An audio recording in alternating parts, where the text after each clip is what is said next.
While visiting with many Kansans, listening to constituent calls, and reading emails and letters, overwhelmingly they have voiced their concerns with me about the pattern of arrogant government overreach and intrusion into areas of personal privacy. In recent weeks, Americans have been stunned to hear that their government had access to millions of private citizens' phone records and was tracking online messages, emails, and social media activity. These breaches of public trust are nothing new, and the intrusions extend much farther than the scope of national security. In fact, the IRS, the SEC, the Department of Justice, and many other federal agencies have admitted to reading Americans' emails without a warrant justified by probable cause. These federal departments assert that they have the legal right to read any American's emails once they are opened. In fact, the IRS has stated that they read our emails without a warrant because, quote, Americans do not have an expectation of privacy when it comes to their personal private email accounts.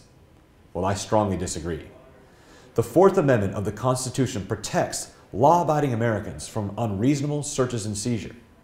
The government cannot search and seize letters, documents in file cabinets, and papers on desks at home without first obtaining a warrant signed by a judge. As we are now a nation that lives on the internet, emails and documents stored online should be treated no differently. This is why I have introduced the Email Privacy Act.